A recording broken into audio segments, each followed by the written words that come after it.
It's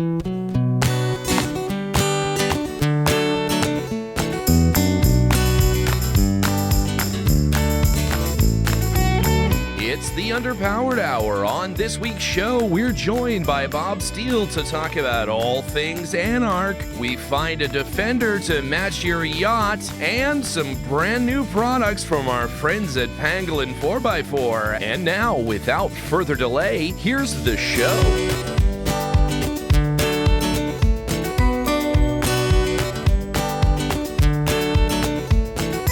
Welcome to the Underpowered Hour. I'm Steve Barris, mild-mannered television executive by day and Land Rover collector by night. You can find out more about our cars and what we're working on at thebarriscollection.com or follow us on Instagram at thebarriscollection. I'm joined, as always, by my good friend, Ike Goss. Thank you to everyone joining us today. I'm the 12-seat 109 station wagon to Steven's 8-seat Defender 130. I am the widespread discomfort of podcasting, Ike Goss. I own and operate Pangolin 4x4 in Springfield, Oregon, where we live and breathe Land Rovers. Check us out online on Facebook, Instagram at Pangolin 4x4. Let's get started. All right, Ike. Well, this week in the news, if you are into yachting, which I know you are, I know you're a big yachty, which is to be fair, Eliza hates it when I use the word yachty. But that is what the yachting community, like if you work on a yacht, like you're a bosun or you're a chef or something like that, you refer to your community as yachties. Yeah. So if you're a yachty, you probably already know this, but the FirmShip, makers of fine yachts, are also doing a special edition Defender because why not? You know what? It is impossible now to buy a Defender that is not some kind of edition. I firmly believe that. I don't think you can buy a non-edition Defender. Yeah, why would you want to? That's the follow-up question to that. Why would you want to? If I want a Defender, I'm getting a special edition. I'm special. I think the standard edition. Defender is now the standard Defender edition. I don't even think. I just think I don't think there is a standard. I think even the standard is an edition. That's a commemorative plaque. That's a commemorative plaque that says standard. You cannot get one that isn't an edition. Which I think is fine. I like a lot of the editions. They're pretty cool. Yeah, the county. I love the county so much. And it's funny. I saw those wheels. Yeah. Someone, it was one of the review sites, was like, this 20-inch steel wheel is really popular. And I'm like, it's not steel. And they're like, oh, this is like a super expensive steel wheel. They said steel wheel in that review 19 times. That wheel is 100% not steel. So I would ask that if you're a YouTube review site, bring a magnet with you and just check before you say in your review 19 times that something is steel. But they're not. They're an alloy wheel. But they're cool. I like them. But they're 20 inches. Man, they're so big. I thought they were 19 for a long time, but they're not. They're 20, unfortunately. Speaking of wheels, this FirmShip Yacht Edition Land Rover got some wheels on it. Do we know their composition? What's the composition of these wheels? They kind of look like they might be the Land Rover 20-inch alloy wheels, or at least a version of them. They're real nice. This is the whitest Defender I think I've ever seen in my life. If the tire rubber was white, I think every part of this vehicle would be white. I mean, the only thing that's black is the glass in the tires, and even the little grills that cover over the vents and things. Everything is just as white as can be. It's the yachtiest, really. I mean, Defenders. To be fair, I think it's sort of in some ways evocative of the UN peacekeeping vehicles. It's just plain white. Yeah, plain white wheels. Yeah. It's, the sort of industrial, 110 looking white. Yeah. I don't think that's what they were going for necessarily. They were looking for the boat shoe white kind of thing. Yes, that's right. But I don't hate it as much as I thought I would. The interior is very light colored, and I think would get pretty dingy pretty fast. It would. Now, apparently, the outside of it, so this is not just the regular, this isn't just your also regular. Can't drive it after Labor Day. You can't. No, you have to just park it up. But this has been repainted, so top to bottom, with what they're calling the strongest and toughest metal lacquer available in the world. And I guess that's because this car is meant to be yacht adjacent a lot, meaning I guess it's going to be exposed to seawater constantly. which would you're supposed to crane it onto your yacht so when you get where you're going, you can crane it off and drive around. And so, apparently this lacquer is normally used on bulldozers and metal public telephone boxes in the United States. The only thing I would question there is, when was the last time you saw a metal telephone box? Never. Yeah, I haven't seen a telephone box in like about 30 years, but whatever. And anyways, that's what's maybe it's surplus 30-year-old paint. What do you think? It might be. And apparently it has a little bit of a texture. Like, it has a little bit of a texture to it. Weird.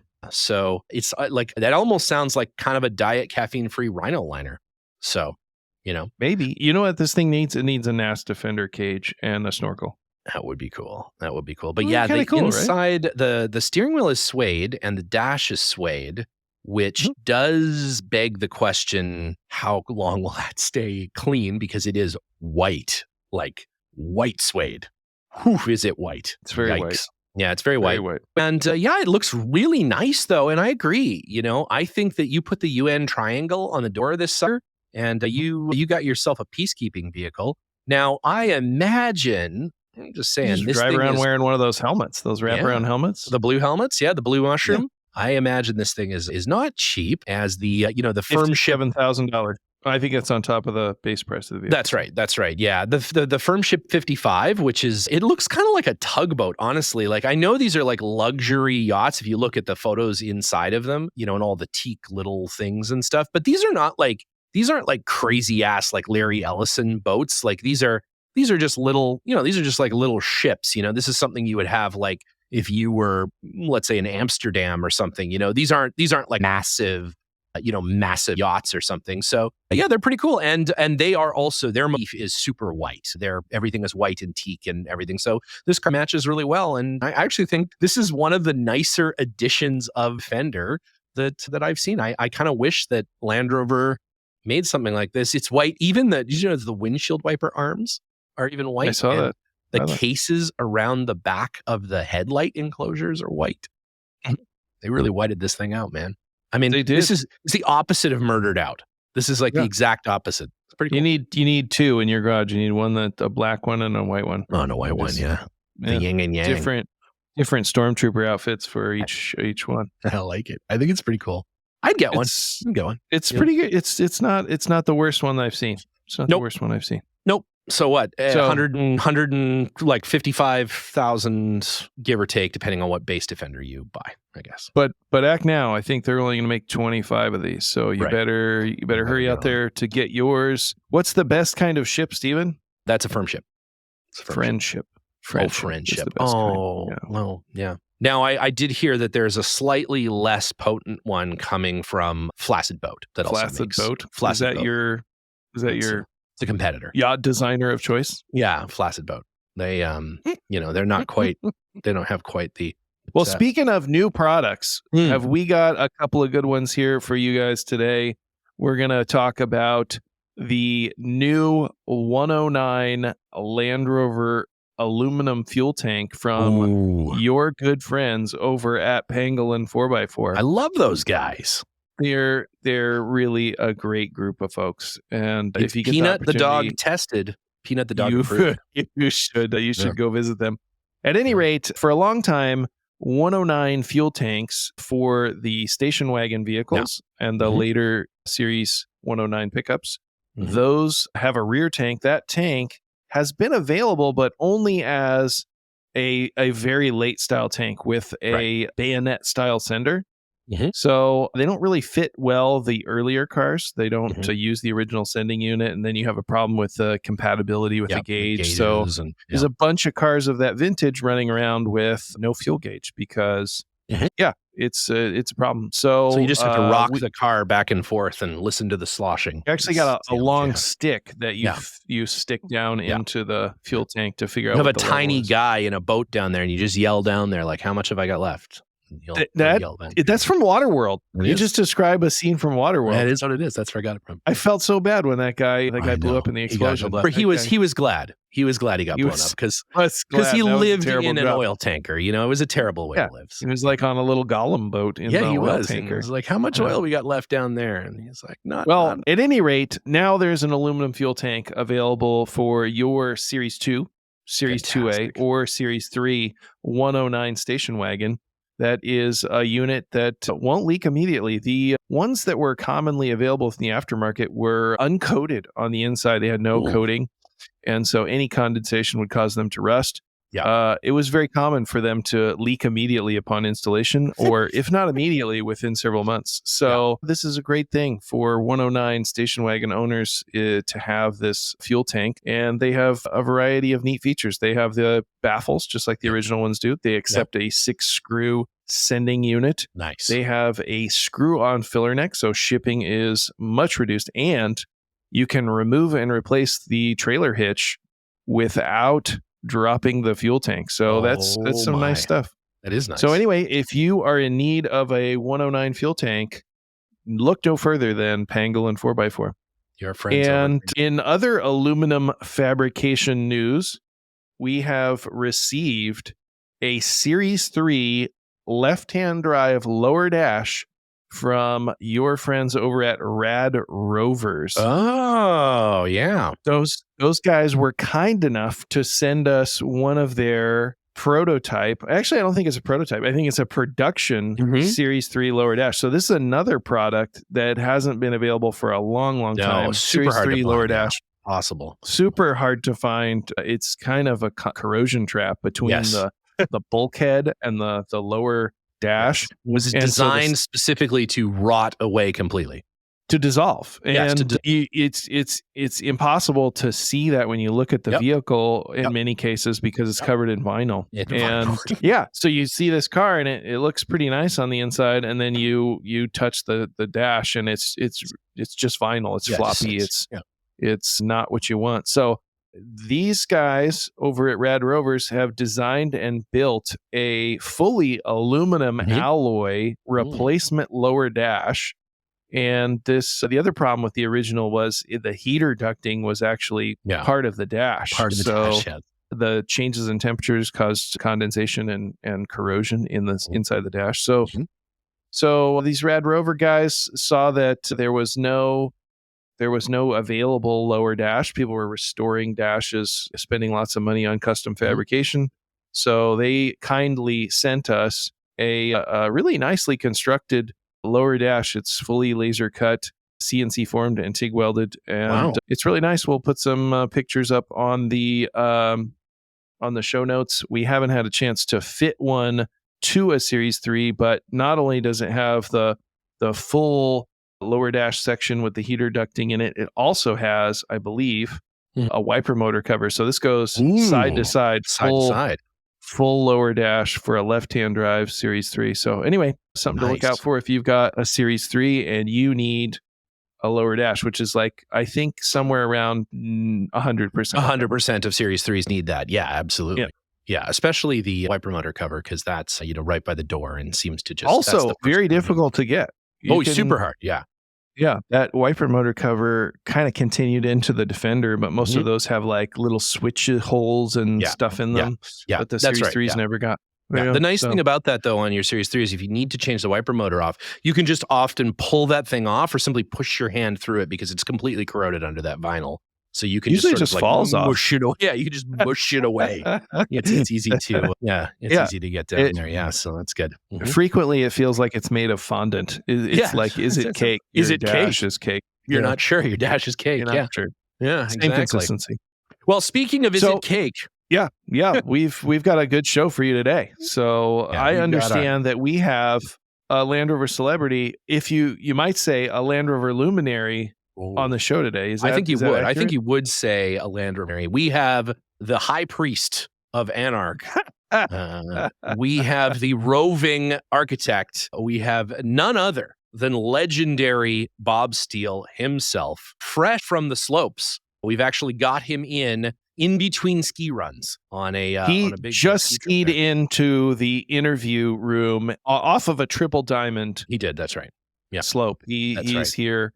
He's an amazing human being and an all-around great guy. We're lucky to have him on the show. He's going to talk about the calendar events for this year's Association of North American Land Rover Clubs events. I'm excited to hear all about this. All right, let's get him in before the chairlift picks him back up and takes him back to the hill. So let's swap on over.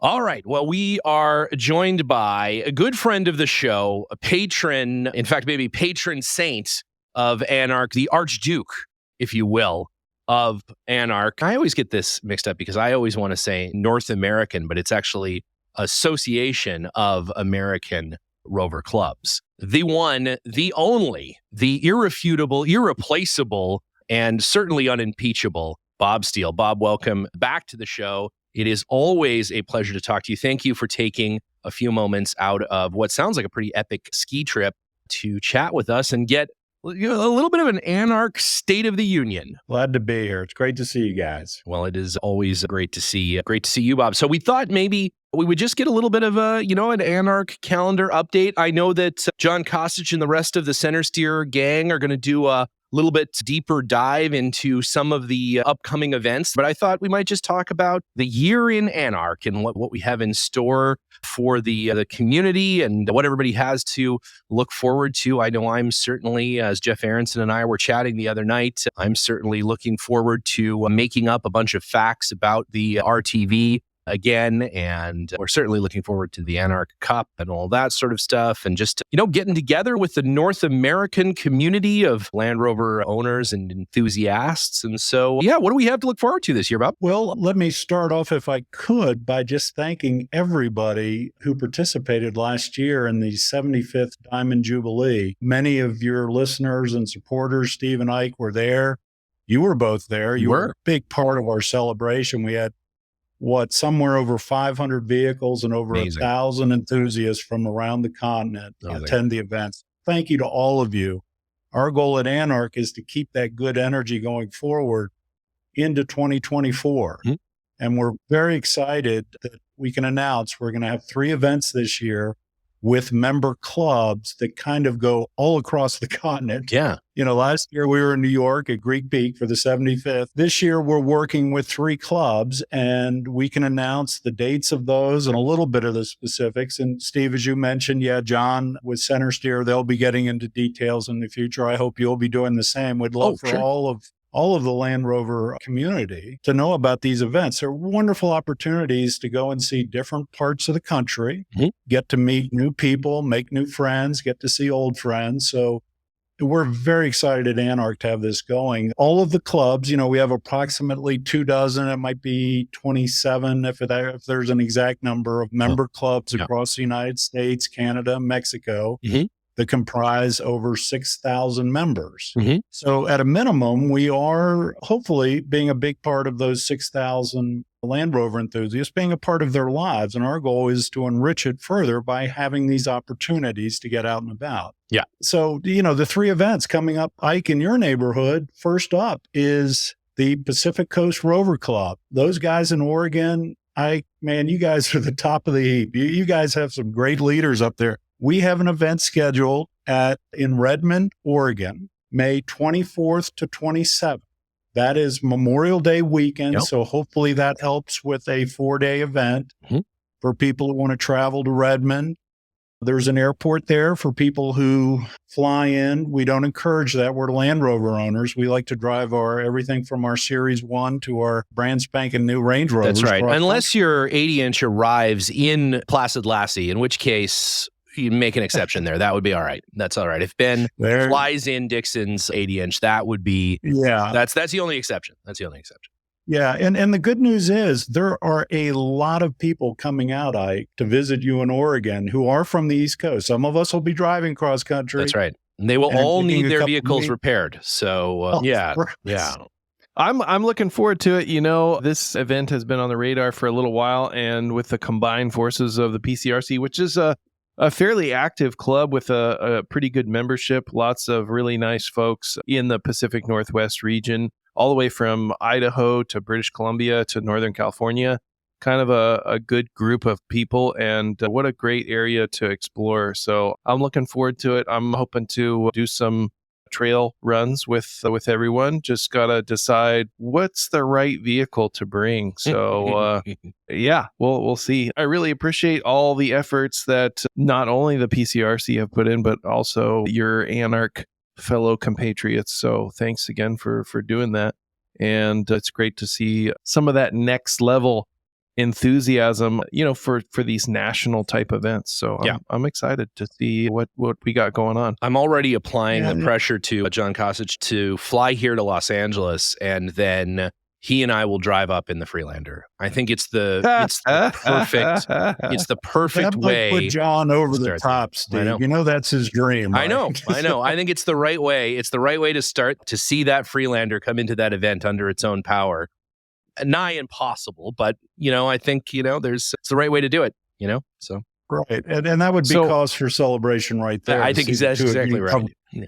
Right into the event of a Freelander. Exactly. Is there anyone in the PCRC that you've been working with, Bob, that you'd like to thank? Yeah, and Ike, thank you. I would love to give a big shout out. This club, Ike, that you're a member of, is really, really a healthy club. If I understand correctly, you have over 275 members.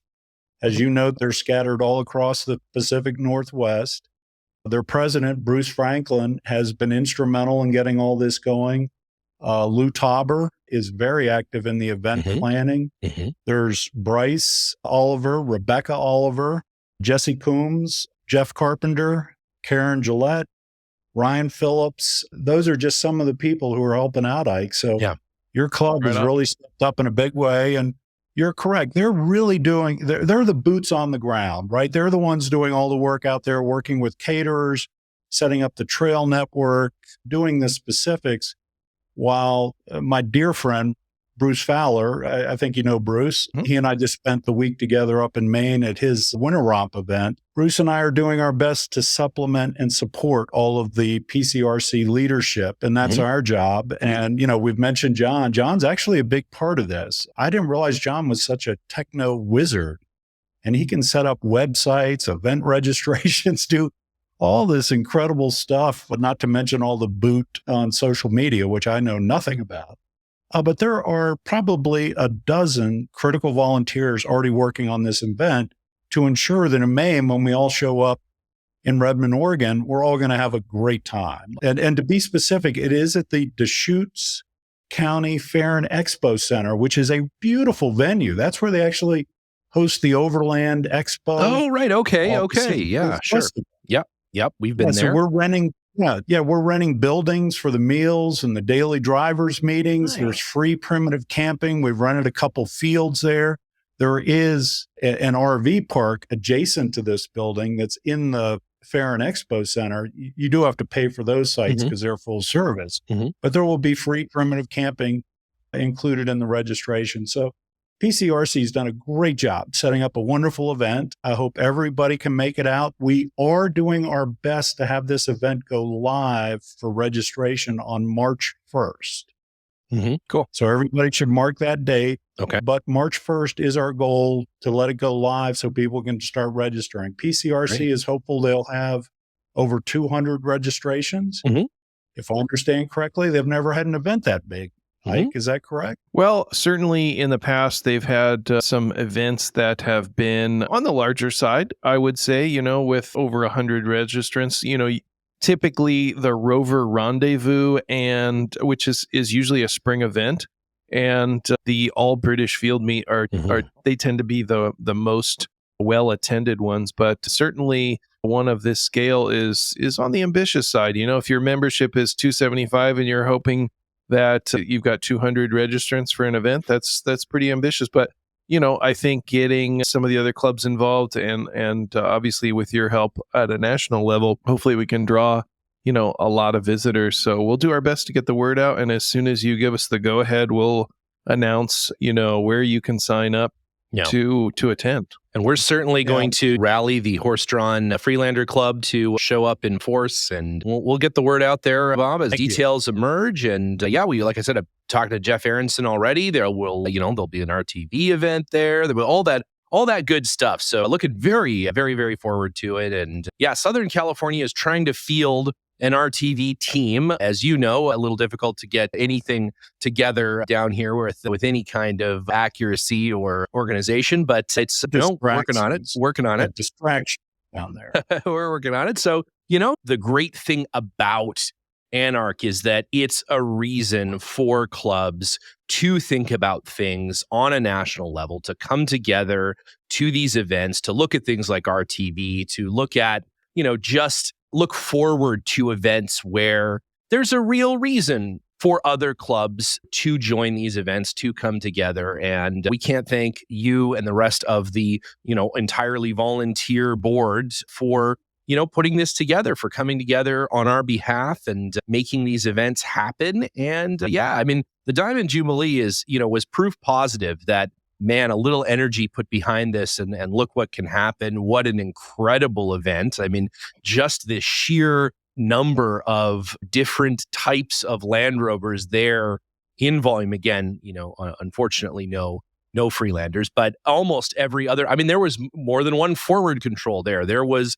more 80-inch Land Rovers than maybe have been in any one place since they were sold new. There was, the largest concentration of Camel Trophy competitors in one place since, probably U.S. trials. There was, all these amazing things. And what a fantastic opportunity to do that and to sort of see little micro versions of that across the country throughout the year. Just fantastic. What a great opportunity for people. Well, thank you, Steve and Ike. I mean, that's what we enjoy doing. I mean, that is the mission of ANARC, is grow and increase the enthusiasm of our Land Rover heritage community, whether it is the old 80-inch, the occasional Freelander, the mighty Freelander, or the newer vehicles. Yeah. We're all, we all drink from the same canteen. Mm-hmm, mm-hmm. So the notion of Pacific Coast is, when we have that event, the beauty of the terrain out there, and we're going to be focused upon that.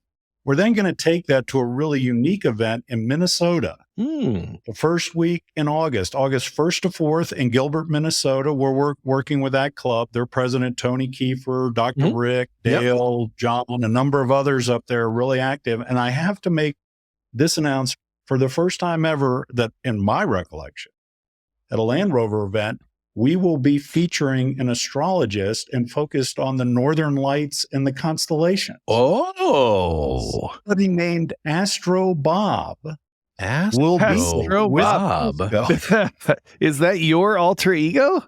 Well, Astro Bob. might be Do you just put on like a mustache and a different hat or something, Bob? And like, So I got to meet this guy. Yeah. I mean, he's going to come out one of the evenings, at sunset. We're actually going to have a function. Obviously, there will be brown water involved. Yeah, of course. I think you need that. Yeah, for sure. To enjoy and that there might event. even be a little Texas Pete's pickle juice. Oh, in there. I would suggest we do that for sure. Yeah, that's a staple now, by the way, Bob.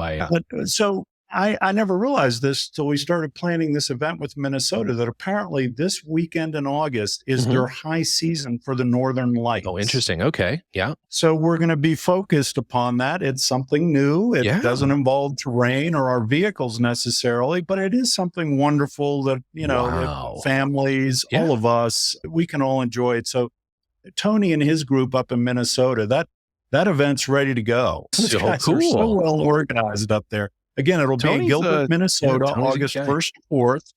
They will be at the Iron Range Off-Road Park, and we'll be using the West 40 campground as our base for all the daily drivers meetings and what have you.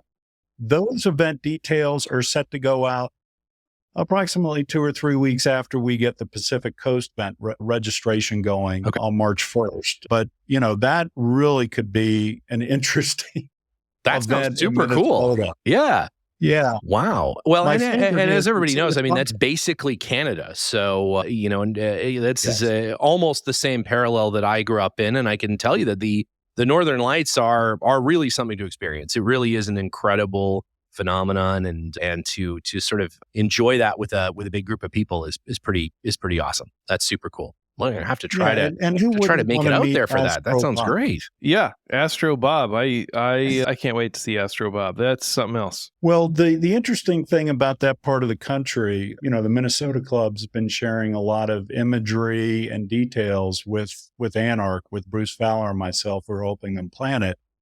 It's a different part of the country, right? That's apparently where all the iron ore came from. That's right. That's exactly right. It's highly magnetic there. Yeah. Yeah.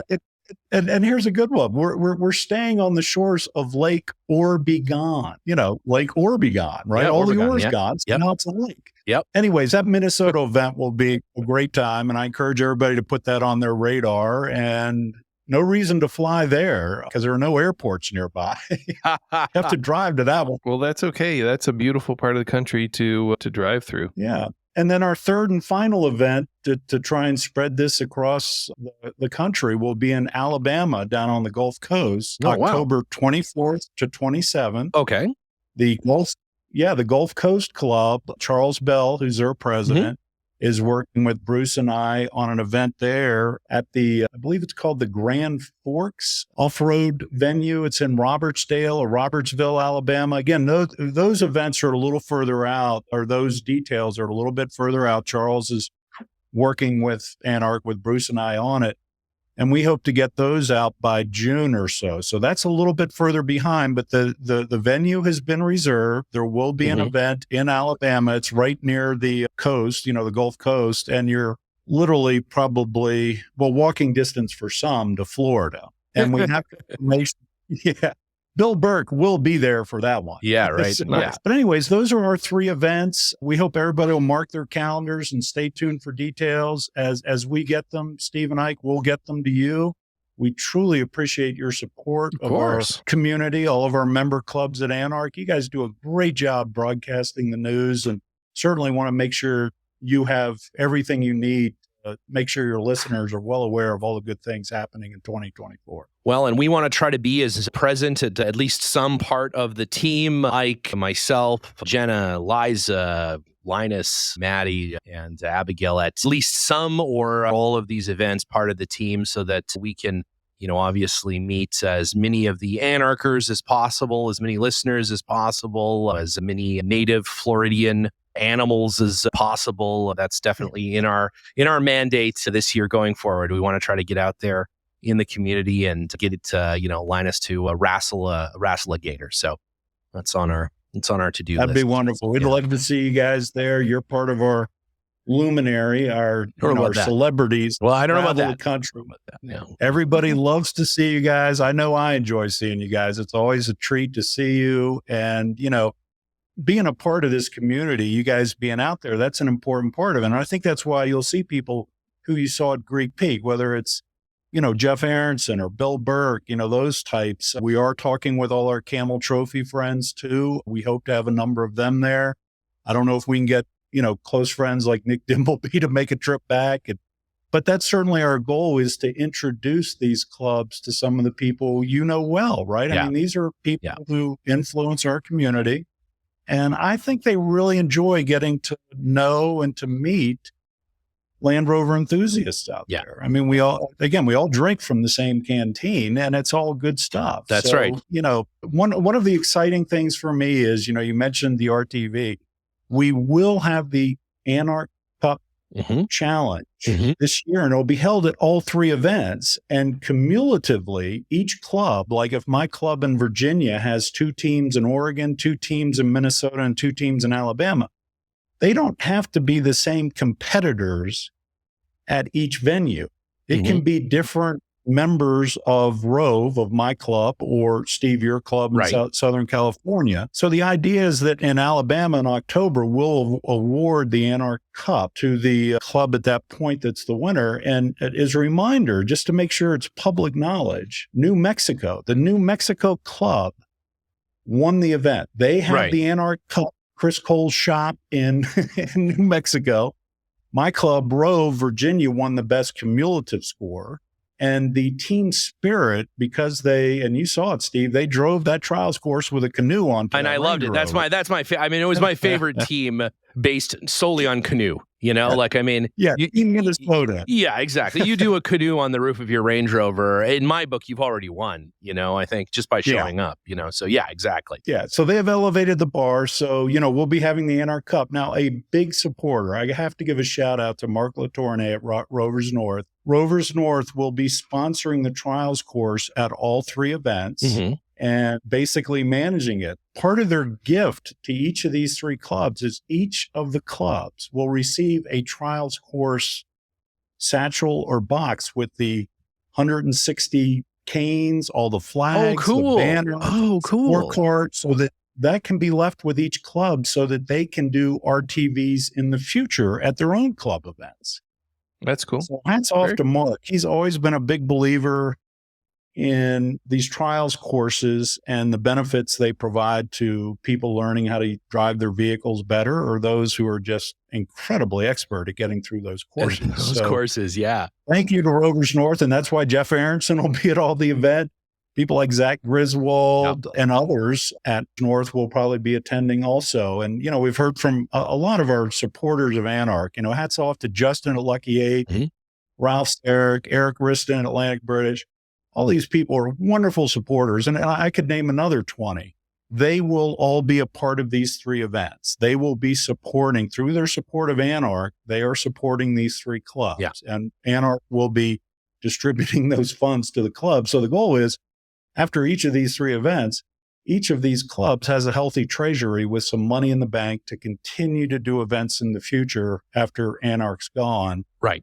So that's the goal, is to make each club better and have more joy in the future. Well, thanks for all of it, Bob. It's really fantastic. And again, thank you to those sponsors, because it does make it a ton of fun to be able to have those events, to be able to have those events at these fabulous facilities where there are buildings and there are places to cook and places to sit down, and not just in a weird empty field somewhere. So that's a key element as well. And certainly Rovers North specifically, and their support of the RTV is great, and giving the clubs the resources, and also Jeff Aronson's open willingness to speak to clubs and walk them through the process. I know that's been very helpful for us here in Southern California as we try to put together sort of a training plan for teams here. Just how does it work? How do you set up one of these courses? What do you do, to sort of score it and marshal it and all that sort of stuff? Aronson is always willing to do a Zoom and walk you through it and draw the pictures on a whiteboard and all of that. And that's immensely helpful as well, because a lot of folks just don't even know where to start. How do we even set up a course? Once we've got it set up, how do we know what to do? How do we judge it? How do we marshal it? And so thank you to Jeff Aronson, again, certainly a luminary without a doubt, a national treasure, that gentleman. I've said Nicolas Cage is constantly trying to steal Jeff Aronson, that's for sure. So we all love Jeff. He is truly wonderful. And again, on this trials course thing, Jeff is actually writing a book on how to do it. That will be distributed to all ANARC member clubs. And like out in Oregon, when he goes to set up the trials course out there, Steve, your club can come up. Any other club members who are there, he will literally show you how to do it and how to get the various marshals and judges and all of that. What a wealth of knowledge Jeff is. So we're delighted to have him lead that charge for us at ANARC. Yeah, that's a great point. If your club wants to get into the RTV, these are great opportunities to do that. Send someone, get a couple people to go up, and Aronson will absolutely show you the ropes, probably even let, those club members marshal stuff, certainly shadow the people that are doing it, really get a sense hands-on of how it's set up. And that's the best way to learn, is to sort of be there and see it, and don't listen to anything that I'm saying because I'm making it all up. So, but it is definitely, it's super fun. It is super fun. It's super fun. And it's great to do. And it's a huge thing in the UK. It is like a national pastime over there. Like it is a decades and decades of competition. There are famous RTV vehicles that are storied in the community, but it would be great to really build that legacy here as well. We know folks that have owned some of these incredibly famous RTV series vehicles, and to sort of see them up close, they're these insane death wagons, and it's really neat. It really is a part of the community over there. So to sort of see that building here is awesome. It's super cool. It's something I've wanted to see in the Land Rover community here, this sort of like friendly club level competition kind of thing forever. And it's just great to see it really, really catching on here now. Well, thank you, Steve. We agree with you. Yeah, I really enjoy whether you want to watch or participate and drive. Super fun. super fun. And it's maybe the characterization Death Wagon is not entirely accurate. They are typically executed at relatively modest rates of speed, really a focus on skilled driving. But certainly some of those old RTV cars are pretty primitive and have some fun features, whether it be cutting brakes or what have you. They're cool to see. There's definitely some ingenuity involved. Yeah, they're pretty cool. Well, and Steve, you'll be delighted to know that when ANARC, we received over 600 responses. We did a follow-up after the event, ask what could we do better? What did you enjoy? What would you like to see us do? High on the list was how much people enjoyed Steve Barris's commentary of Course 6. Oh, yeah, I'm sure. Trial sport. Yeah, right. We heard about the top from a lot of people, Steve. You ended up with the park. Oh, boy. Yeah, they're like, that guy, somebody has got to tell him what is going on, because that is not, I don't know what was going on there, but well, good. I'm glad. People love you, Steve. That was great. Standing up on the hill, watching it, being there with Jeff, marshaling it. No. And hearing your commentary, I was laughing half the time. I couldn't pay attention to the course. Steven's play-by-play is renowned. Yeah, that's right. It is. No, well, there you go. You have to be there in Oregon to do the. We'll be there. We'll be there. Yeah, we'll be there for sure. Like I said, right. we're gonna hitch up the Clydesdales and bring the Freelander up, and it's gonna be great.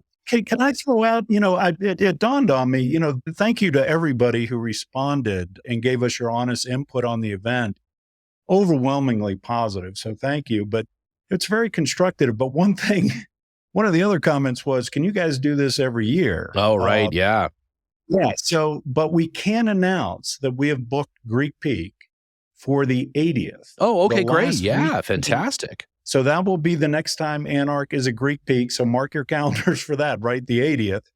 And in the interim, these 4 years, like we're doing this year, we'll have 3 events this year. We're looking at 2 events. Steve, we may be talking with your club about an event 2025. That's right. Yep. The interim years will work with the clubs, but then every 5th, the 80th, 85th, moving forward, we'll be going back to Greek Peak and doing a once a year, a really large event.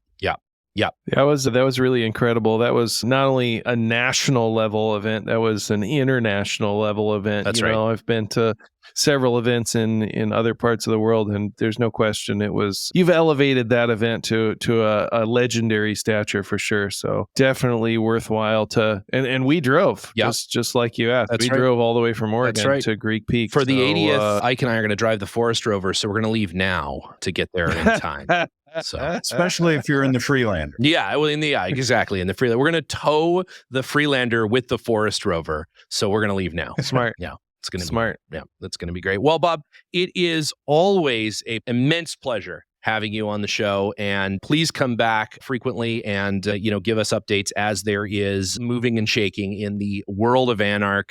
We don't want to keep you from shredding some sweet powder any longer. So thanks for the time. We appreciate it. And again, we appreciate as a community everything you and your cohort does for us with these events and everything you do to tie the community together. So please enjoy a brown water or 27 on us tonight, and we will catch up with you, I guess, next in Oregon. So looking forward to that. We'll see you soon, Bob. You're a gentleman and a scholar. Thanks for coming on the program. I'm looking forward to this and many other events. Well, thank you, fellas. It's always great to see you. We love you out here, in the Land Rover community. So we'll stay in touch, and I am looking forward to seeing the 2 of you in Oregon in May. So take care. All right. Well, there we go. He's off back to the top of the mountain and into the snowy wilderness, and looking forward to seeing him, I guess, first up at the Oregon event. Yeah, it's going to be great. I'm really looking forward to seeing everybody turn up for the Oregon ANARC event over there in Redmond. Yeah, a neat area close to a lot of trails, neat stuff. So hoping to bring some cars out there, see some nice folks, do some classic Pacific Northwest Land Rover driving. It's going to be cool. You're going to be coming up, Stephen? Yeah, we're coming up one way or another. Like I said, we are going to attempt to bring the Freelander. I'm not sure if we're bringing it under its own power, or like I said, if it's going to be horse-drawn or who knows, but we're going to try to bring that. There's a world in which we might bring the Forward Control, the official Underpowered Hour podcast wagon. We may, who knows? We might bring one of the series wagons. We might bring, who knows? We got all kinds of, maybe the rally car, the Dream Machine. Who knows? We got all kinds of stuff. My Series 3 is sitting there at your shop, so that would be real easy to just. But that feels like cheating.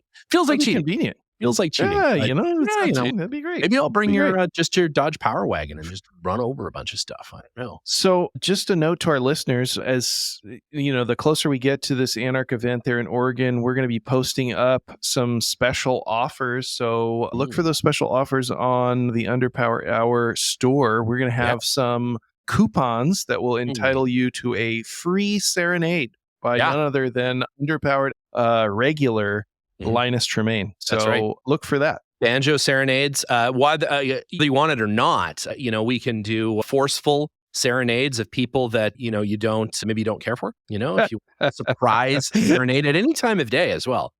Get ones for your friends, get ones for your enemies, get ones for your loved ones. It's going to be great. We'll have again our probably a little area set up there where you can get all your Underpowered Hour merch. So here and get that, and maybe we'll bring up the 3D printer. We'll bring up the old Bamboo Lab Carbon X1, and we'll rip off some 3D material right there for people.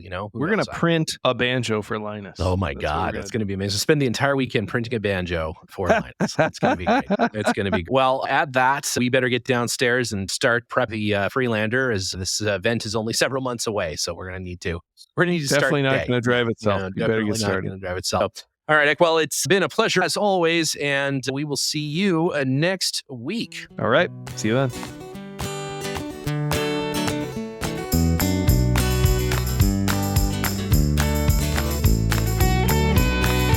The Underpowered Hour is produced by Liza Barris, Ike Goss, and me, Steve Barris. Pavel Svardov composed and performed our theme music. Consider supporting the show on Patreon, and if you already do, thank you. Your support makes the show possible. For even more, check out our Instagram or Facebook.